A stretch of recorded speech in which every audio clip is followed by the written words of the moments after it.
ունեք ընդամենը 5 վայրկյան, որպեսզի գուշակեք, թե այս երեխաներից ով է զո, իսկ ով մարդասպան։ Բոլորը, նրանք բոլորն էլ մարդասպան են։ Նա դանակի բազմակի հարվածներ հասցնելով դաժանաբար սպանել է մի ամբողջ ընտանիքի, այդ թվում նաև 8 տարեկան տղայի։ Նա սպանել է բակում հանգիստ խաղացող 2 երեխաների, իսկ նրանցից մեկը մկրատով վնասել ու փորձել է կտրել երեխայի սեռական օրգանը։ Իսկ նա սպանել է փոքր տղայի միայն այն բանի համար, որ երեխան չհաճճություններ արել։ Ինչու եւ ինչպես 10, 12 եւ 14 տարեկան այս երեխաները դարձան մարդասպան։ Նրանք դա ցանկանում էին, նրանք դա գիտակցում էին, թե այդ ամենը իրենց ծնողների, հասարակության կամ մի այլ պատճառ ուներ։ Ինչպես է մանկական հոգեբանությունը հասնում այն կետին, որ իր ագրեսիան պետք է սպանելով ցույց տա։ Ինչպես է ուղեղը նրանց աշխատում, նրանք ծնվում են մարդասպան, թե դառնում են այդպիսին տարբեր պատճառներով։ Այսօր խոսելու ենք ամենաերիտասարդ մարդասպանների մասին, իսկ դուք բաժանորդագրվեք ալիքին, մեկնաբանությամբ կիսվեք ձեր կարծիքով, իսկ մենք սկսենք տեսանյութը։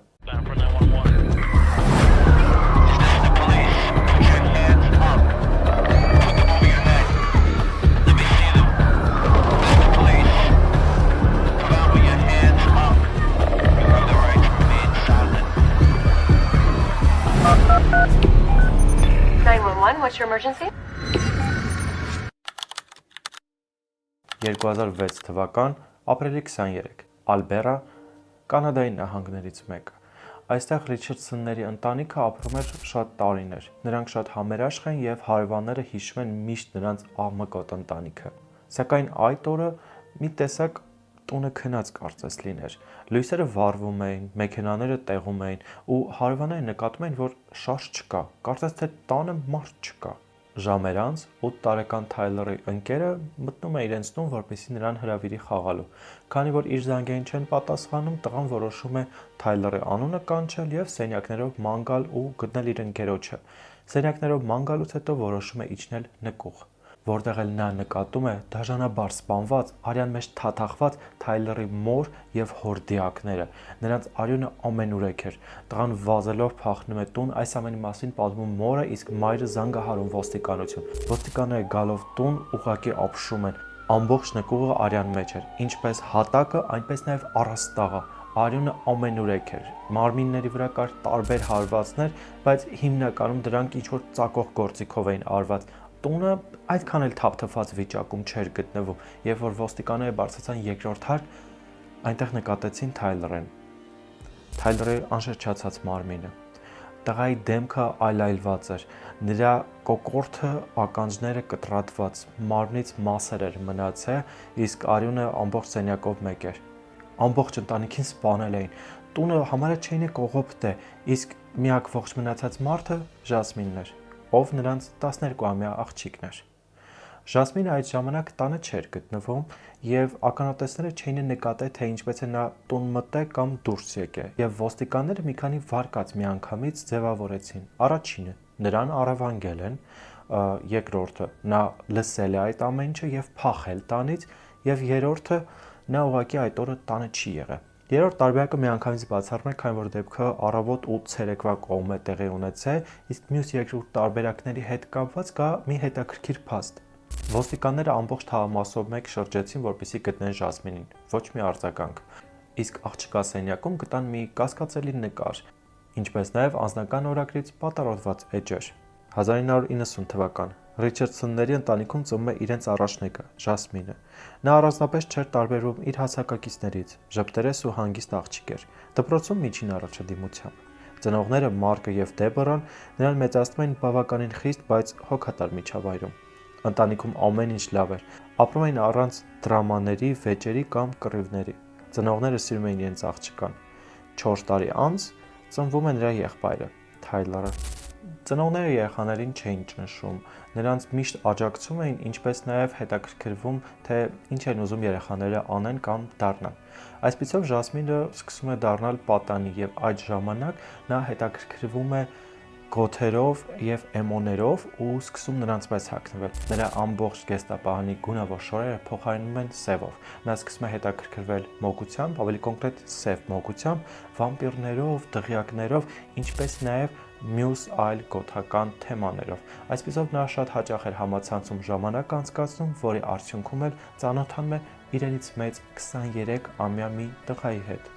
ով պնդում էր, որ նա 300-ամյա վամպիր էր։ 2006 թվական Ժասմինն ընդամենը 12 տարեկան է։ Նա ծանոթանում է 23-ամյա Ջերեմիի հետ։ Սկզբում նրանք շփվում են օնլայն, իսկ հետո արդեն օֆլայն հանդիպումներ ունենում։ Ջերեմին պնդում էր, որ նա 300-ամյա վամպիր է, կրում էր օձի արյունով շղթա, իրեն շատ խորհրդավոր էր պահում, ինչն էլ Ժասմինի դուրը շատ է գալիս եւ նա սիրահարվում է տղային։ Ծնողներն իմանալով Ժասմինի եւ այդ տղայի կապը, առաջին հերթին զայրանում են հենց նրանց տարիքային տարբերության հետ կապված։ Երկրորդ պատճառը դա այն հետաքրքրություններն է, որ աղջիկը ունենում է եւ սկսում է արտահայտել դրանք, ոչ միայն հագուստի տեսքով, այլ նաեւ պահվածքով, ինչպես նաեւ տարբեր ռիտուալներ կազմակերպելով։ Այս ամենին ծնողները դեմ են լինում, արգելում նրանց շփումը, աղջկա ձեռքից վերցնում հեռախոսը, համացանցի հասանելիությունը, սակայն նա եւ Ջերեմին շարունակում են հանդիպել, այս անգամ արդեն թաքուն պայմաններում։ Երբ աղջկան զրկեցին Ջերեմիի հետ հաղորդակցվելու հնարավորությունից,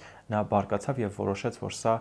աշխարհի վերջն է։ Նա պետք է պատժի իր ծնողներին։ Այսպիսով աղջիկը տուն է հրավիրում Ջերեմիին, ով հարձակվում է Ժասմինի մոր վրա, նրան սպանում դանակի մի քանի հարվածներով։ Հարվածներից մեկը այնքան ուժեղ է լինում, որ հասնում է մինչև սիրտը։ Հետո նա հարձակվում է հոր վրա ու սպանում հորը միաժամանակ հարվածներ հասցնելով թե գլխին եւ թե ընդհանուր մարմնին։ Մորը սպանում են 12 դանակի հարվածով, հորը 24, իսկ փոքր 8-ամյա Թեյլորին, ով այդ ժամանակ գիշերանոցով քնած էր իր մահճակալում,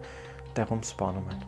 Այս ամենից հետո նրանք որոշում են փախնել տանից եւ գնալ խնջույքի մասնակցել։ Ոստիկանները շատ արագ կարողանում են գտնել զույգին եւ բերման ենթարկել, ինչպես նաեւ սկսել հարցաքննությունը։ Մոռացա նշեմ, որ ոստիկանների ամենաառաջին այցի ժամանակ նրանք Ժասմինի սենյակում գտնում են համակարգիչ, որտեղ էլ ուսումնասիրելով համակարգչում եղած վեբկայքեր, ինչպես նաեւ տարբեր սոցիալական հարթակներում նրա նամակագրությունները Ջերեմիի հետ, պարզում են, որ այս ամենը նախապես պլանավորված եւ լավ ծրագրված է եղել։ Հարցաքննության սկզբում Ժասմինը պնդում է, որ երբ նա մտել է տուն, տանը արդեն բոլորը մահացել էին եւ նա ոչ մեկին չի հասրել տեսնել ով է սպանել կամ ինչու է սպանել։ Սակայն երբ որ Ջերեմին իր սիրեցյալը հարցաքննության ժամանակ ասում է, որ աղջիկն է իրեն դրթե այդ քայլին, նա արդեն սկսում է խոսել։ Ժասմինը ասում է, որ առաջինը նա որոշեց ու սպանեց իր եղբորը։ Նա սպանեց եղբորը միայն այն պատճառով, որ չէր ցանկանում եղբայրը մեծանար որբ եւ տեսներ, թե ինչպես էր նա սպանելու հետագամ իր հորը եւ մորը։ Հետո Ջերեմայի հետ միասին սպանեցին իր հորը ու մորը, որից հետո ուղակի փախան ու որոշեցին խնջույք կազմակերպել։ Ինչ է կարծում, ինչ էր կատարվում նրանց մտքում այդ ժամանակ, երբ որ նրանք որոշեցին սպանել։ Աղջիկը անդադ պնդում էր, որ նա հոգեբանական խնդիրներ ունի, իսկ տղայի պաշտպանյալը հակված էր այն կարծիքին, որ տղային պետք է ցույց տալ որպես զոհ։ Իր պաշտպանյալը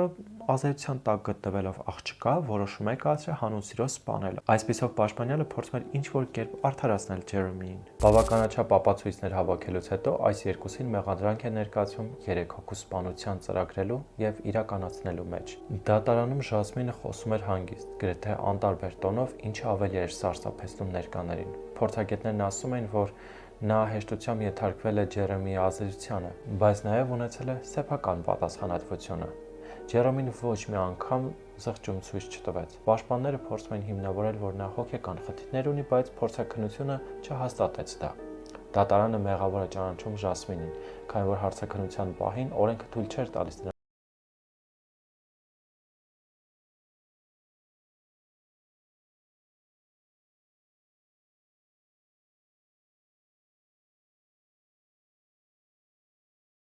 վերջին տարիներին վերահսկող ազատ արձակում։ Ինչ է կարծում, արդյոք արդարացված է այս ամենը, որ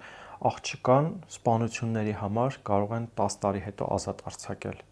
Կարող եք գրել ձեր կարծիքը մեկնաբանություններում։ Իսկ այդ Ջերեմային դատեցին չափահասների օրենքով, քանի որ նա արդեն 23 տարեկան էր։ Տղային տալիս են ՑՄ ազատազրկում, ինչպես նաև 15 տարի հետո նա կարող է դիմել փաստաբանի միջոցով, որպեսզի տարիները մի փոքր կրճատեն եւ հնարավոր է նա մեծ տարիքում, օրինակ 80 կամ նույնիսկ 90 տարեկանում ազատ արձակվի։ Դատավճիռը պարզ էր։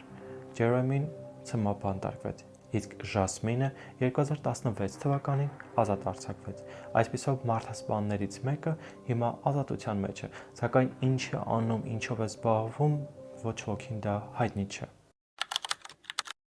Mary Bell-ը ծնվել է 1957 թվականի մայիսի 25-ին Անգլիայում։ Նրա մայրը 16-ամյա մարմնավաճառ Բեթին էր, ով լրիվ զուրկ էր մայրական ինստինկտներից։ Նրանք ապրում էին շատ վատ թաղամասում, աղջիկը շատ փոքր տարիքից սովոր էր մենակ մնալուն։ Մայրը զբաղվում էր մարմնավաճառությամբ եւ միշտ երկար ժամանակով բացակայում էր տանից։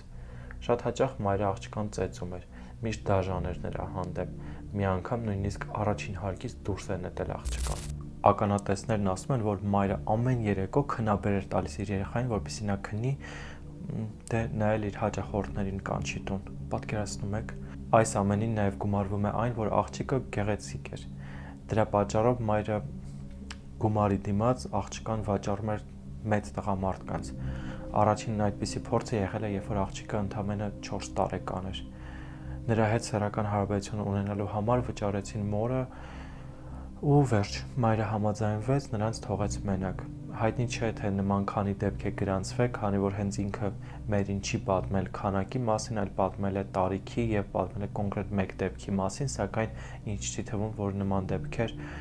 շատ քիչ են եղել։ Դպրոցում աղջիկը համարյա ընկերներ չուներ, որքան էլ նա գեղեցիկ լիներ, բայց իր գեղեցկության հետևում թաքնված էր ագրեսիան։ Նա ամեն ինչին ագրեսիվ էր մոտենում, շատ հաճախ ծեծում էր դասի ժամանակ ինչ-որ մեկին կամ ուղղակի բակում երեխաներին ծեծում, հարվածում նրանց, վիրավորում անտեղի տեղը։ Նրա ագրեսիան արտահայտված էր այն ամենով, ինչը նա տանն էր տեսնում, սակայն քանի որ չէր կարող դա արտահայտել, նա արտահայտում էր դա խաղահրապարակում կամ դասարանում։ Այսպիսով նրան ոչ ոք չէր սիրում, ոչ ոք նրա հետ ընկերություն չէր անում, բացի մեկ երեխայից՝ Նորմանից։ Նորմանը նրա հետ ընկերություն էր անում եւ տարիքով ավելի մեծ էր, քան Մերին։ 1968 թվականին բակի երեխաներից մեկի հետ դժբախտ պատահար է տեղի ունենում։ Երեխան ընկնում է շենքի տանիքից։ Բարեբախտաբար նա ողջ է մնում, սակայն այդ ժամանակ ոչ ոք չէր կարող կասկածել, որ այս ամենը կազմակերպել է հենց Մերին։ Մերին է երեխային հրել եւ նետել ցած շենքի տանիքից։ Պատկերացնում եք, այդ ժամանակ աղջիկը դեռ փոքր էր, այսինքն իր մեջի ագրեսիան այնքան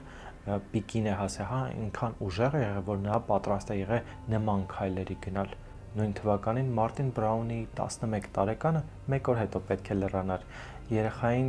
խաղահրապարակում վիճելուց հետո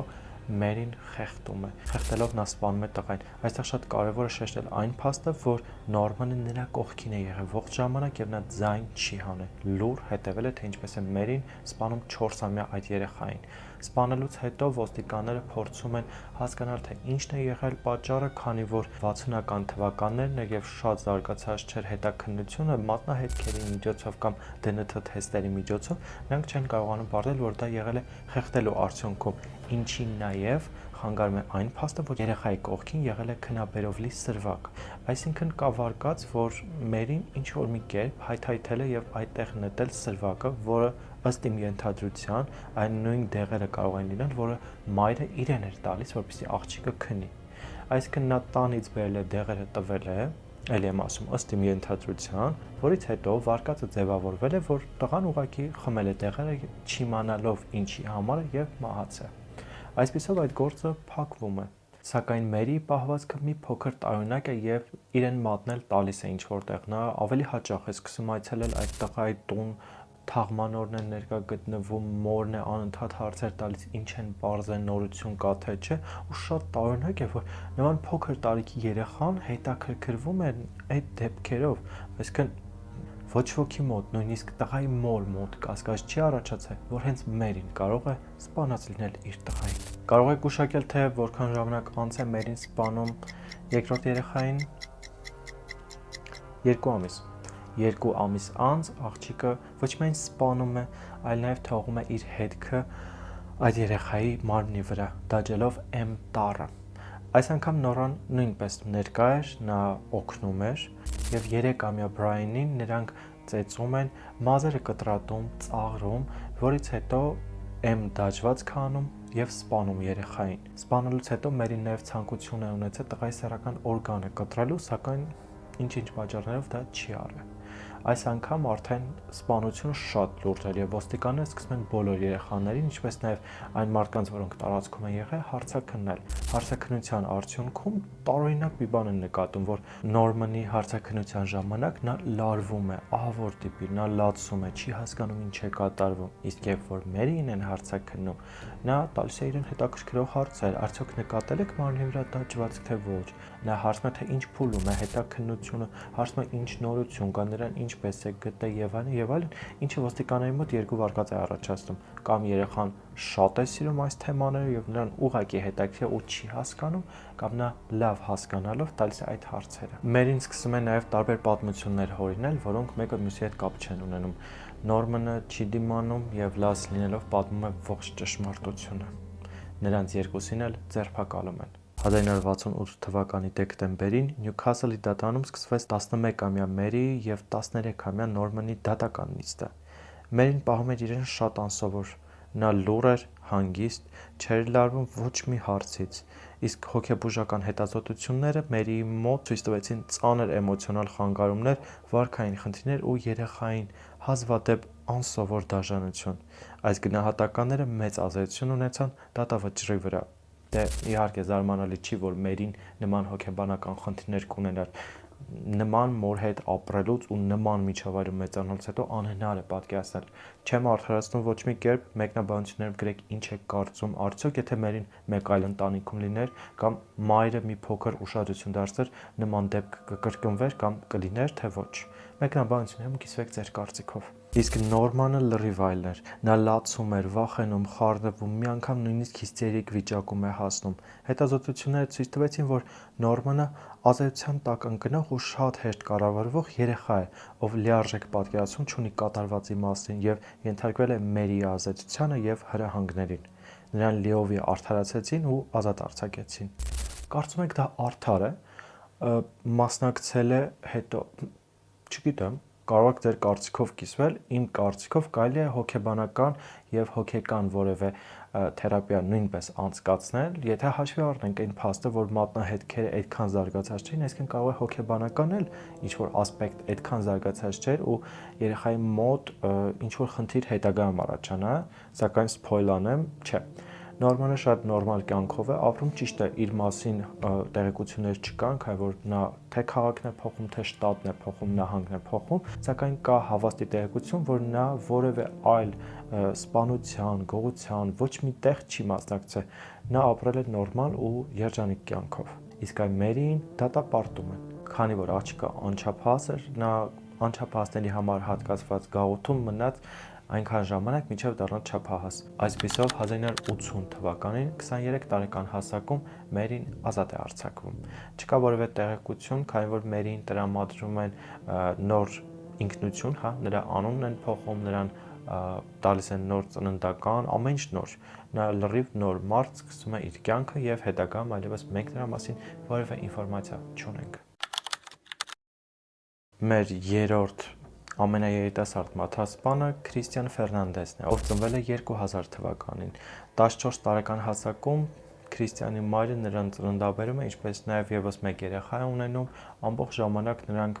շատ վատ վիճակում են ապրում, անդադ ծեծերի, ջարդերի, կռիվների մեջ։ Քրիստիանի հայրն ու մայրը անդադ բաժանվում են, միանում են եւ որոշ ժամանակ անց 2006 թվականին մահանում է Քրիստիանի տատիկը, այն միակ մարդը, ով նրան գոնե սիրում էր։ Տատիկը մահանում է թմրանյութեր չարաշահելու պատճառով, ավելի կոնկրետ ինքնասպան է լինում, քանի որ լինում է թմրանյութերի ազդեցության տակ։ Քրիստիանը իմանալով հանդերձ այդքան է չի կարևորում փաստը, ինչից է տատիկը մահացել, այլ կարևորում է, որ աշխարհում մահացավ այն մարդը, ով իրեն ամենաշատն էր սիրում, ավելի կոնկրետ միակ մարդը, ով իրեն սիրում էր եւ հարգում։ Սրանից հետո նրան եւ եղբորը սոցիալական ծառայողները տեղափոխում են տարբեր ընտանիքներ, որտեղ նրանք ժամանակ առ ժամանակ ապրում են եւ ամեն ընտանիքում կարող է 1 ամիս, 5 ամիս կամ 1 տարի ապրեն, հետո տեղափոխվում են մեկ այլ ընտանիք։ Այս ամենը արվում էր այն պատճառով, որ նրա հայրը կամ մայրը բարվոք վիճակում չէին ապրում եւ նրանք իրավունք չունեին ուղղակի երեխաներին մոտենալ կամ նրանց պահանջել։ 10 տարեկանում Քրիստիանը կրկին վերադառնում է մորտուն։ Այս անգամ մայրը ուներ նոր ընկեր, ամուսին, ով ավելի վատ վիճակում է դնում քրիստիանին, նա անդադար ծեծում է տղային, ծաղրում է, ինչպես նաև շատ հաճախ նրան ստիպում անել այնպիսի քայլեր, որոնք նա առհասարակ չէր ուզում կամ 10 տարեկան երեխան չպետք է այդպիսի բան աներ կամ իմանար դրա մասին։ Ամենամեծ օրինակներից մեկը դա այն վարկածն է, ըստ որի քրիստիանին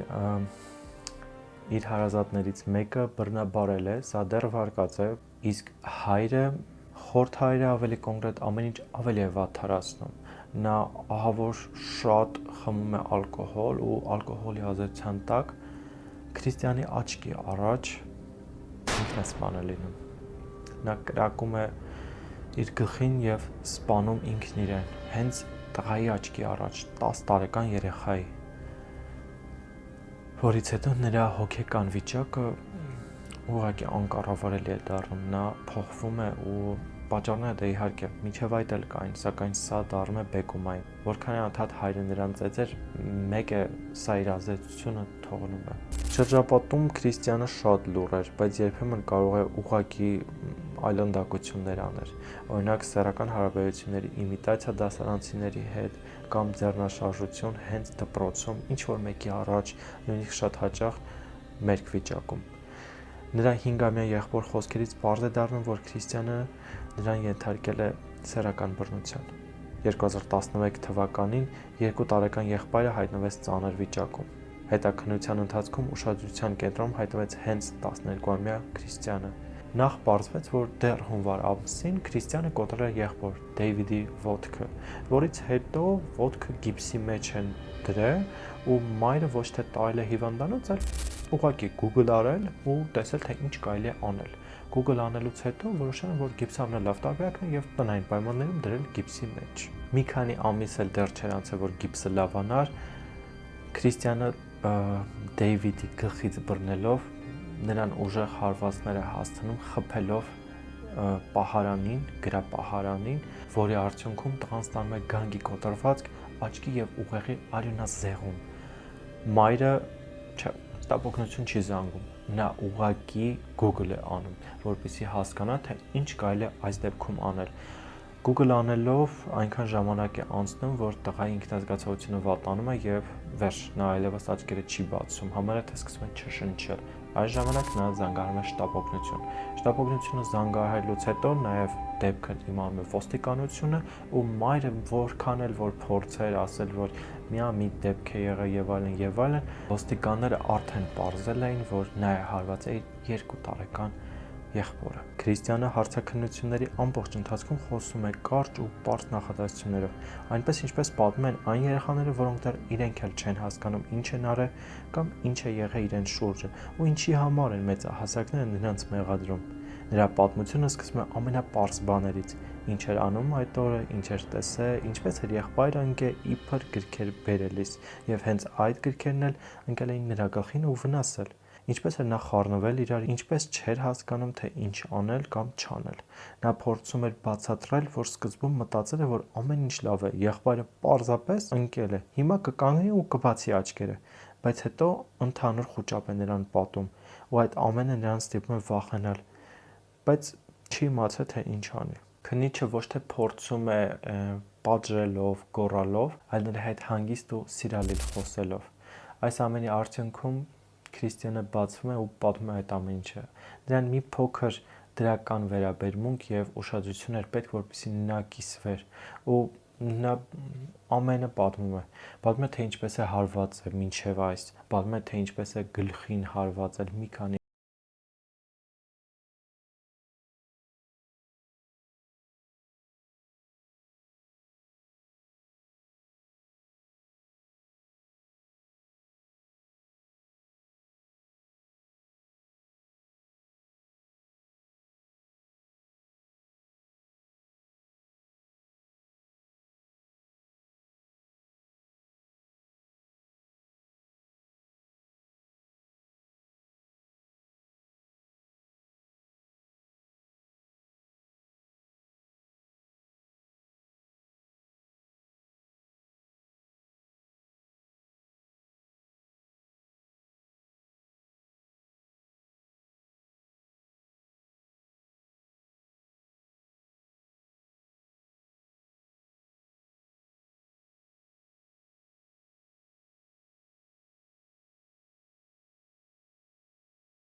ունի պոստտրավմատիկ սինդրոմի ախտանիշներ։ Դա մեծ ազդեցություն ունեցավ դատանի վերաբերմունքի եւ արդեն դատավճռի վրա։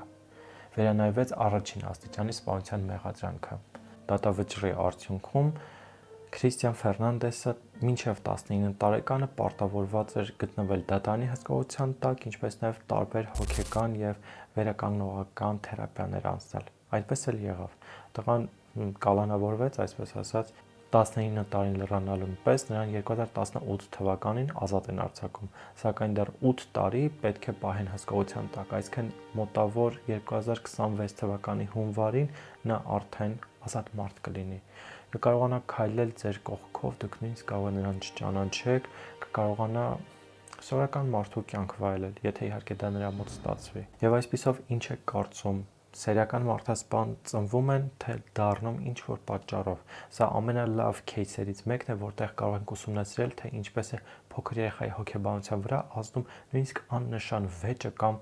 բռնությունը։ Այս դեպքում ոչ թե խոսքը սեռական, այլ ֆիզիկական բռնության մասին է խոսքը։ Քանի որ այս մարդասպանների մեջ կային այնպիսի դեպքեր, որոնք նույնիսկ չեն ունեցել ֆիզիկական կամ սեռական բռնություն։ Խոսքը առաջին քեյսի մասին է։ Մեկնաբանություններում կսպասեմ, որպեսզի կիսվեք ձեր կարծիքով, ինչպես նաև հավանեք տեսանյութը եւ բաժանորդագրվեք ալիքին։ Եվ հիշեք, սա ռոպագանդա չէ, այլ տեղեկատվություն, որպեսզի իմանաք ավելին եւ իմանաք, թե աշխարհում ինչ է կատարվում։